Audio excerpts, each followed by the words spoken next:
If you want to meet the full package in your life, then you yourself need to embody the full package. You need to be complete in yourself. You need to feel secure with yourself. You still have to care about yourself. That doesn't just stop when you meet someone. You caring about yourself does not stop when you meet someone that you care about too. Power should not come from the way that you look. Your power should not come from the things that you have. Your power should just come from you being you, and that's that. You're the best you that there can be. There's no one else like you in this world, and that's just how you need to be. That's just how you need to fucking be. That's just how you need to walk around this world, is knowing that you're the shit.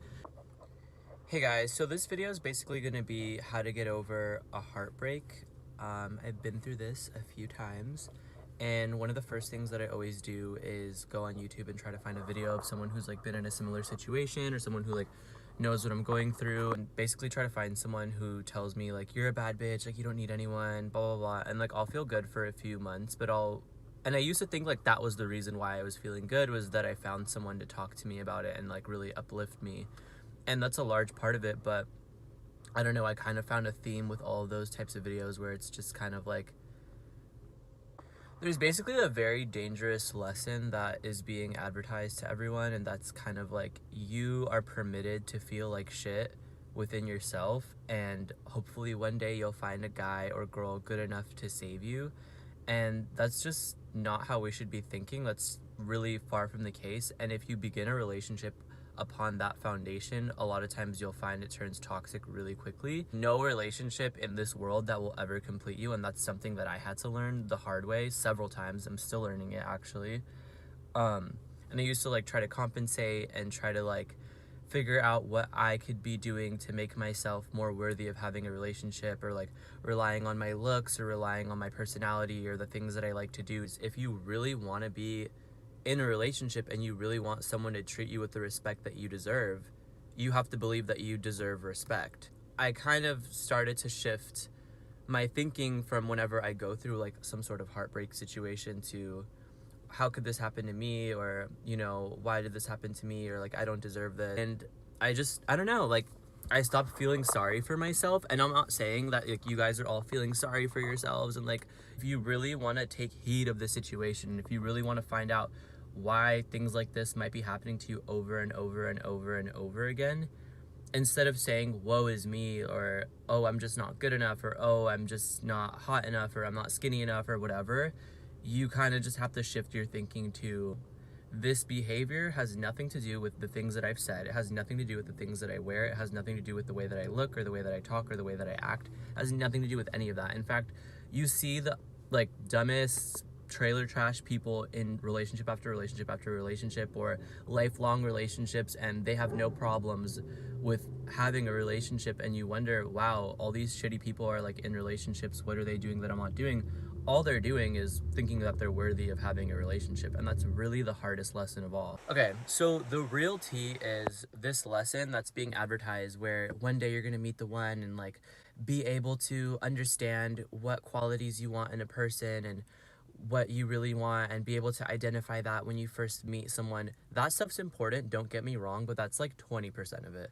So after we go through a heartbreak, we feel unworthy, we feel insecure, we feel like this was bound to happen to us, and then we have to take months and months and months of building ourselves up and feeling secure about ourselves, feeling confident about ourselves, to get over the heartbreak. And a lot of times that's all that it takes, is just regaining our confidence.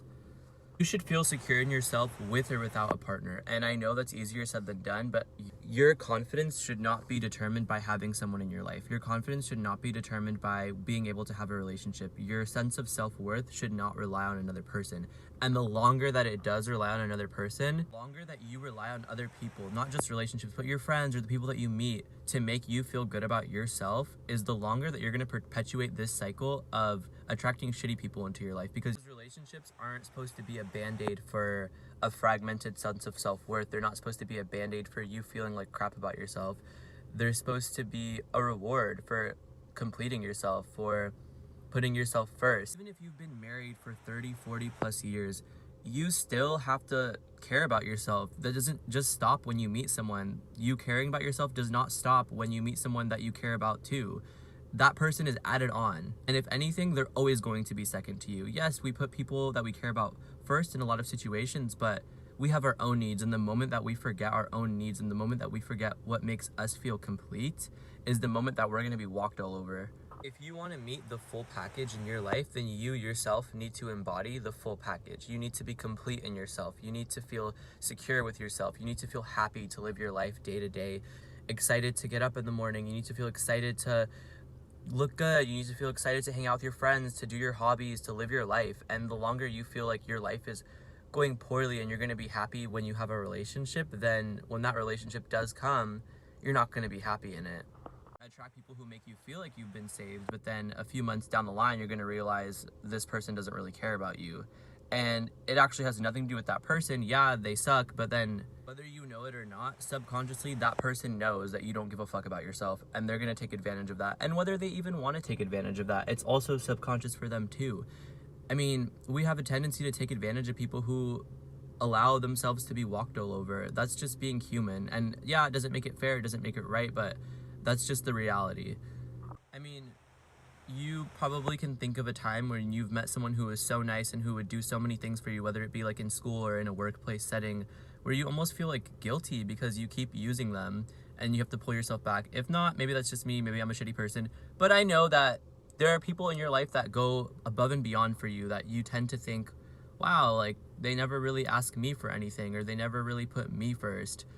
And if you're a nice person, if you're a great person, if you have a complete sense of self-worth, then maybe you'll do something nice for them in return. But if you don't, chances are that, I don't really know where I was going with that, but basically it's the same thing in relationships. If someone senses that you're going to do everything for them, then yeah, maybe at first they'll pull back, maybe during your honeymoon stage. But, you know, when things are tried and true, then they might start to take advantage of you a little too much. I don't really know what I'm going to call this video yet, but I would say if you're trying to identify a toxic relationship, or if you've just come out of a relationship that you don't know if it was toxic or not, blah, blah, blah, blah, I would stress very much to first look at yourself before you look at the other person to see if it's a toxic relationship. Yes, people can treat you like shit. People can walk all over you. People can be so disrespectful to you. People can cheat on you. People can do all these sorts of things. People can abuse you. But if you yourself don't feel secure, complete, fulfilled, being alone, if you yourself feel that you don't have time to follow your passions, to do things that you want to do, if you don't feel respected by yourself, then it's already a toxic relationship before they even do anything to you. For those harder to identify relationships where there's a lot of ambiguity, I mean, and you don't really know like why the other person left or kind of where it all went wrong, I'm not trying to say blame yourself, but I would start with how you look at yourself. Don't worry about how you relate to this other person. Worry about if you're relating to yourself, if you're in touch with yourself, if you feel respected. It's really easy to identify if you're being disrespected when you're like cheated on and stuff, because it's pretty obvious. I mean, for a lot of people it's not, but for most people it's really obvious. But on the micro scale, it's not so easy to identify if you're being disrespected when, you know, maybe they don't let you do things that you want to do, or maybe they don't really care about the stuff that you care about. I mean, those are all kind of important things, you know. When you're being in a relationship with someone, you shouldn't be doing everything for them. You shouldn't put them before you put yourself all the time. Like I said, that's pretty conditional, and there will be times when your partner might need you and you don't really have time to do the things that you want to do. But that shouldn't be the status quo. That shouldn't be how your relationship always goes. I could sit here all day and tell you, well, if he doesn't text you saying this and this and this, well, then maybe he's talking to someone else and blah, blah, blah. These specific behaviors, yes, they're important. You can watch other YouTubers for that because that's just not my tea. But those specific behaviors are important to identify how you're being disrespected in a relationship and where, you know, things could go wrong. But my point is, when you have faith within yourself, when you feel complete within yourself, fulfilled with or without a relationship, understanding that relationships are a complement to you, but not to complete you, then you yourself will be able to identify all those behaviors. You'll know when you're being disrespected. You'll know exactly where your boundaries are, and you'll know, and other people will too, and they won't even fucking try you. They won't even go that way with you because they'll just know, wow, this person knows what they need in life. Like, I'm not even gonna try. And you probably wouldn't even meet people who would even want to try to test you, because when you feel that way about yourself, you're only going to attract people who promote that thought about yourself. You attract what you have within you. And if you feel that you're cool, you feel like you're on, you feel respected, you feel deserving of love, you feel that you love yourself and that you love the things that you do, I promise you, all of the things that you're going to attract in your life will translate to that exact feeling. These people will reflect onto you what you're feeling inside. We always say, oh, your friends are a reflection of yourself. It's not just your friends, it's your relationships too. Everything that you do with your every time that you relate to another person, it's a reflection of yourself.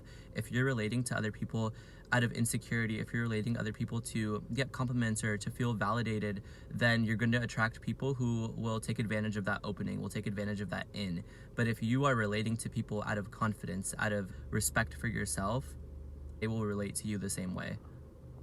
People don't have to learn it. Some people innately know to respect themselves. They just know from growing up that they're the shit. We should all feel that way, but sometimes, that's not the way that the cookie crumbles for us, and the way that we grow up with our parents or siblings, we might feel the need to ask for permission to feel good about ourselves, or we might feel undeserving, and those are all habits that we need to break out of, not just to have a good relationship, but just to live in this world. You will never, ever, ever reach a point in your life where you're not first and foremost. Maybe when you have kids, but when you're just a single Pringle, you need to put yourself first. Always, till the day you die, put yourself first. Make sure you're happy, make sure you're fulfilled. A lot of people, they don't really want to hear that, and it's uncomfortable to put yourself first. And I personally was looking forward to a time in my life where I could put someone else first, and I didn't have to worry about myself, and I could just fall apart. That's just not the way that you need to be living, not just to have a good relationship, but to live in this world, to function on the day-to-day, to function in your career, to function in your recreational activities, whatever the fuck. Like, to be a person, you need to put yourself first, not just to be in a relationship. It's nice that we have relationships to teach us how we view ourselves. I mean, relationships are a reflection of ourselves. But again, I'm not trying to blame you, like, if you're in an abusive relationship. Like, problem here is there's a tendency towards like vanity, or relying on your body, or relying on the people that you hang out with, or relying on your money to get over the heartbreak. And it's nice, it's easy to rely on those things at first, to feel confident about yourselves. But the reality is, the longer that you use those vices to feel confident about yourselves, to feel worthy of having a relationship, the longer that you're going to continue this cycle of being treated like shit by people. Power should not come from the way that you look. Your power should not come from the things that you have. Your power should just come from you being you, and that's that. You're the best you that there can be. There's no one else like you in this world, and that's just how you need to be. That's just how you need to fucking be. That's just how you need to walk around this world, is knowing that you're the shit. And we see the shittiest people in relationships, lifelong relationships. They met their soulmate at age 13 because they just fucking knew. They just knew that they were the shit. They didn't need anyone else to tell them, and that's all that you need to do. It's a really simple thing, but it's a hard lesson to learn. Don't just look at your exes and think, wow, thank God that's over. I don't have to think about that anymore. I mean, yeah, you should probably look back at your past relationships, as painful as they might be, and think, what is the lesson that I'm supposed to be learning? What is the reason why I keep manifesting the same relationship in my life over and over and over again? What's the point that I feel like shit every single time I give myself to someone? I mean, maybe I'm just talking to myself at this point, but if you're stuck in this pattern of having shitty relationships and people walk all over you, try something different. Try putting yourself first. Try, like I said, it's really hard, especially for me, because I grew up in a very like Orthodox household, and like I didn't really feel, that like I didn't really feel like putting myself first was allowed, or really caring about myself was allowed. And that's a habit that I had to break out, and that I'm still working to this day to break out. As soon as you know that you're on, as soon as you know that you're the shit, as soon as you know that you don't need anyone, anything to complete you, and that any good thing that manifested in your life is not because you did something that you deserved it, but because you just are you, and that's the type of life that you need to be living, is one full of abundance. That's the exact moment where you will see that your world literally changes before your eyes, and people start to reflect the new feelings you have about yourself, both in your relationships, in your workplace, in the things that you accomplish, in the things that come to you. It's not because you did something specific and you deserve this specific thing because you sacrificed yourself. No. That's just not how it works. You attract good things into your life because there is goodness within you, there is faith within you, there is happiness within you, in yourself as a person. And like I said, it's not the easiest thing in the world, and you are probably looking for a more specific answer, but there's really no specific answer that I can give you. It's different for every person, and it's different for me too. I mean, there are still some things to this day that I'm working on to get to the place that I want to be, but I can tell you that it starts with having respect for yourself and really putting yourself first. There will never be a time in your life where you're not put first until you have kids, until you have a family of your own. There will never be a time in your life where you're not putting yourself first. You always, always, always have to have your needs met. You always, always, always have to be looking to, are you fulfilled? The way that you treat these people who walk all over you with unconditional love, with respect, with putting them first and having them walk all over you, treat yourself like that. And you will see that the world will literally change. You probably have a sense of insecurity in your heart when you see people in really fulfilling relationships where their partner bends over backwards, because maybe you harbor a belief that you're not worthy of a relationship like that. And so that's where I would focus your growth when you're getting over a breakup. Why do you have that belief?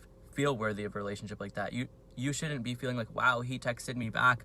Oh my God, thank God. You should be like, yeah, of course he texted me back. Why wouldn't he? I'm a catch. I'm cool. I'm this. I'm that. And then that's what you're gonna get. People who agree with you. I hope this helped. I don't know if I'm like really confusing this. Again, this is like my first or second YouTube video depending on when I upload it. So I really hope this helped, because someone told me this one day and it really did help me in a lot of ways, and it's still helping me to this day. But it is something hard, especially if you've been primed by your environment to feel undeserving of caring about yourself, of putting yourself first. That is a behavior that you should correct, not just for your relationships, but just for you in general. All right, please subscribe. That's what people say, right? Please subscribe, like this video, like me. Yeah.